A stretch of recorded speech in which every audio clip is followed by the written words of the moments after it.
Muy buenas noches, soy Federico Reyes Heroles, bienvenidos a Primer Círculo. Buenas noches, soy Carlos Elizondo, bienvenidos a Primer Círculo.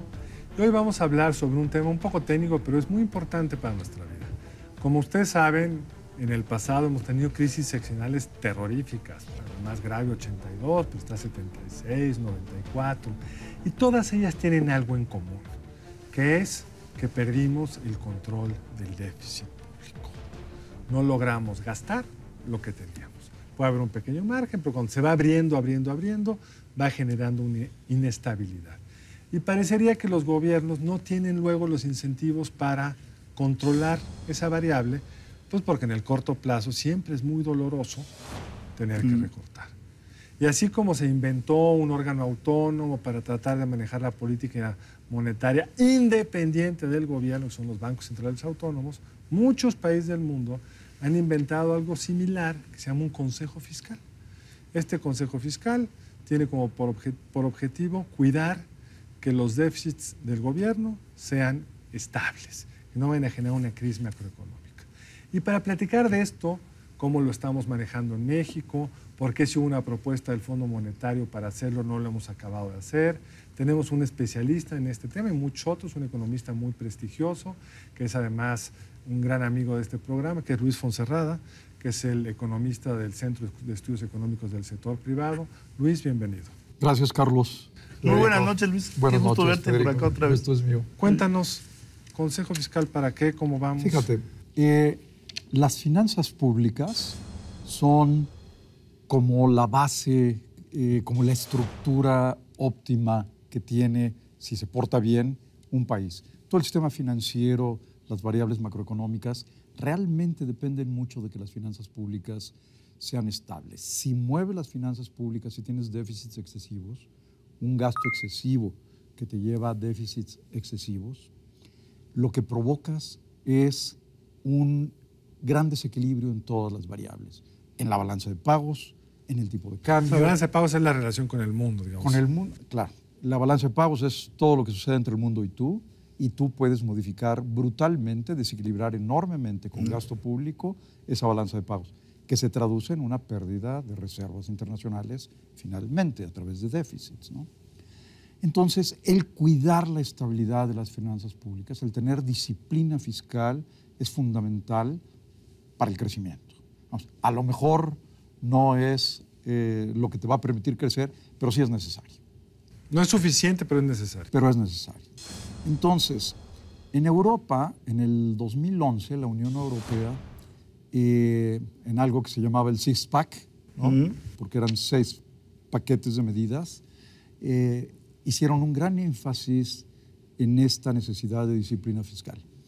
Y en el 13, en algo que se llamó el Two-Pack, o sea, 2 medidas adicionales, definen claramente la necesidad de que en todos los países de la Unión Europea tengan un consejo fiscal con ciertas características. ¿Cuáles son estas?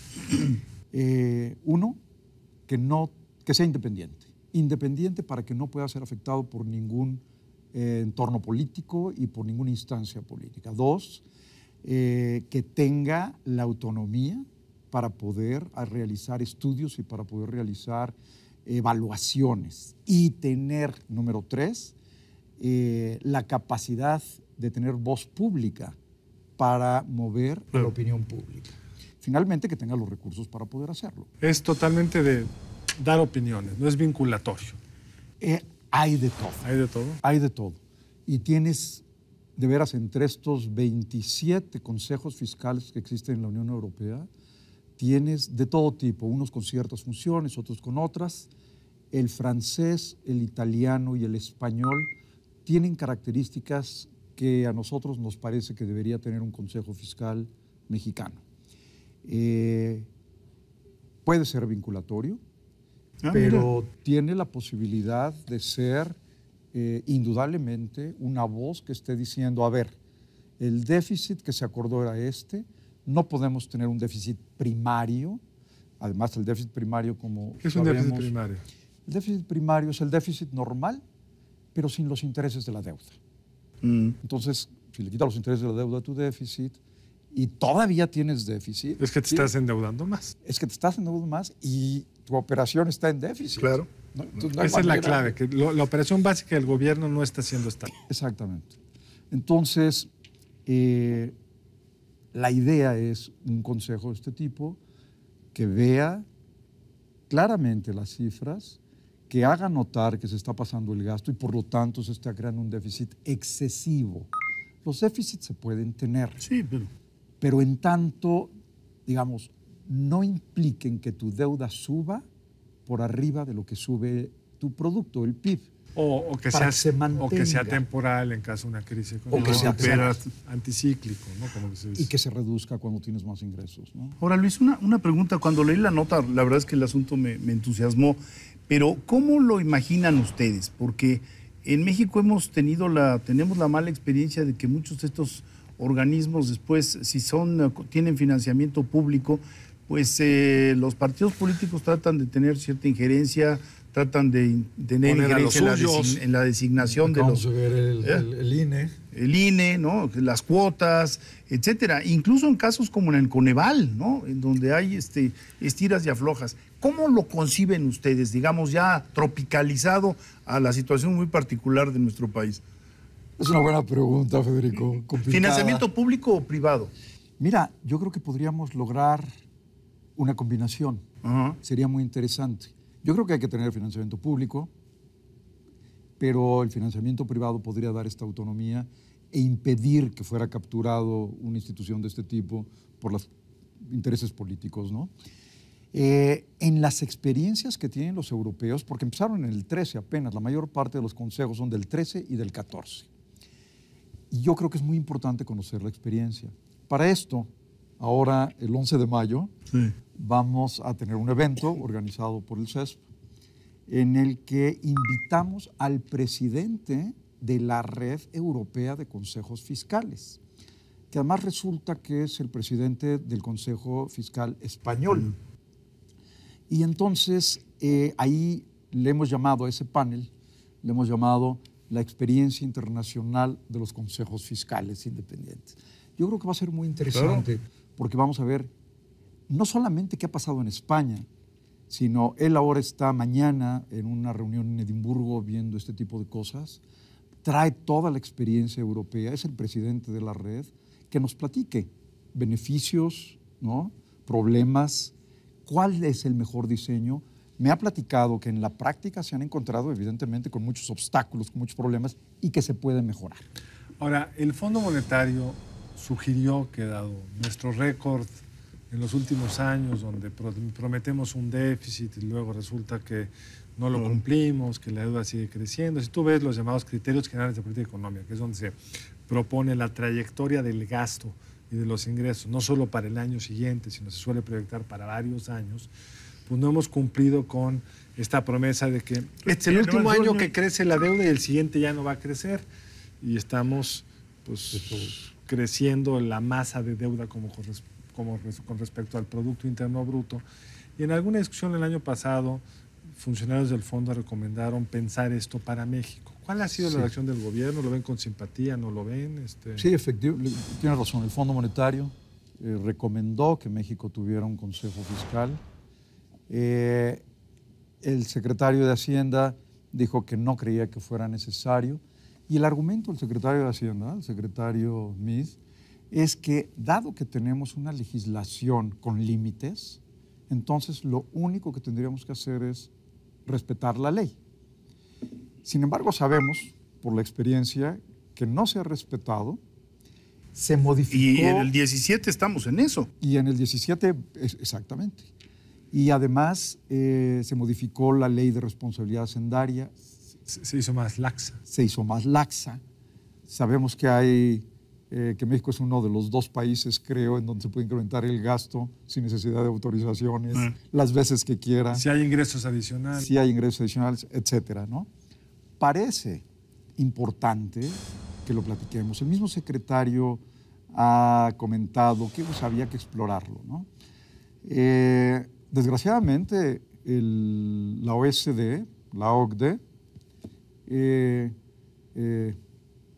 el director El secretario general. El secretario general, Ángel Gurría, cuando le preguntaron, dijo que no le parecía que fuera necesario.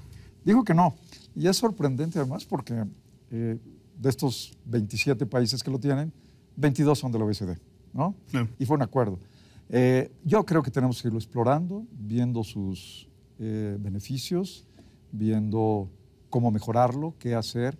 Y me parece que es muy importante porque no importa qué partido esté en el poder, no importa qué tipo de administración tengas, los requerimientos políticos siempre son muy altos, siempre te empujan a gastar más y yo creo que como cualquier país desarrollado lo tiene, una instancia ajena a lo político para hacer un control de disciplina fiscal, pues en México deberíamos explorar esa posibilidad.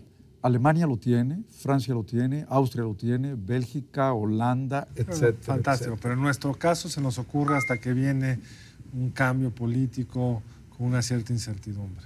Mira, y si no fuera López Obrador y a alguien que llegara de otro partido se le ocurriera gastar más por la razón que quieras, yo creo que también hay que limitarlo.